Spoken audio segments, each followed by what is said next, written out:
বেশি। মানুষের আছে যত বেশি, তার চাই তত বেশি। শেখ সাদি রাহিমাহুল্লাহ, ইরানের বিখ্যাত কবি, বালাগাল উলা বিকামালিহি কাশাফাত দুজা বিজামালিহি, এই কবিতা লিখে বিখ্যাত হয়েছিলেন।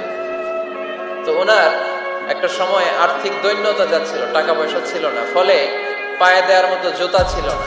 কি ছিল না? জুতা ছিল না। তো খুব আফসোস করে একদিন মনে মনে আল্লাহরে বলে, আল্লাহ, আমি এত বড় কবি, আমার পায়ে দেওয়ার মতো জুতা নাই। আফসোস করে ঘর থেকে বের হয়েছে। বের হয়ে দেখে এক ভিক্ষুক ভিক্ষা করে। ওই ভিক্ষুকের দুইটা পাই নাই, ভিক্ষুকের দুইটা, আর কবি সাহেবের কি নাই? জুতা নাই। কবি সাহেব যখন এই দৃশ্য দেখছে, হায় রে, আমার তো পা আছে, এর তো পাই নাই, সেজদায় পড়ে গেল। আর আল্লাহরে বলে, আল্লাহ শুকর, আলহামদুলিল্লাহ, বেশ ভালো আছি, আর কিছু লাগবে না। এজন্য শান্তি হচ্ছে শুকর আলহামদুলিল্লাহর ভিতরে। শান্তি কিসের ভিতরে? শুকর আলহামদুলিল্লাহর ভিতরে। এজন্য আওয়াজ করে পড়েন আলহামদুলিল্লাহ। আপনার চাহিদার কোনোদিন শেষ হবে না। দেখবেন যার পা নাই, সে পা দেখে আফসোস করে, ইস, লোকটা হেঁটে যায়, কি সুন্দর যায়, আমি তো হাঁটতে পারি না, যদি হাঁটতে পারতাম, যদি দুইটা পা থাকতো। যার পা আছে, সে সাইকেলওয়ালাদেরকে দেখে আফসোস করে, ইস, আমার যদি একটা সাইকেল থাকতো তাহলে তার হাঁটা লাগতো না, সাইকেল দিয়ে বাজারে যেতাম। যার সাইকেল আছে, সে আবার হুন্ডাওয়ালাদেরকে দেখে আফসোস করে, ইস, একটা হুন্ডা যদি থাকতো তাহলে তো ভো ভো করা যাইতো না।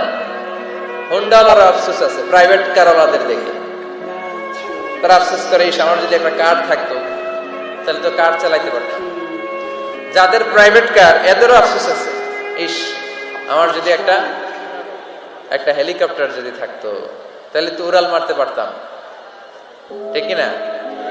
হেলিকপ্টার ওয়ালাদেরও আফসোস আছে, আমার যদি একটা জেট প্লেন থাকতো, jet plane, private jet plane, prince Walid bin তালালের মতো 70% মেড অফ গোল্ড, তার একটা জেট প্লেন আছে, এটার 70% স্বর্ণ দিয়ে বানানো। তার মানে চাওয়ার কোনো শেষ আছে?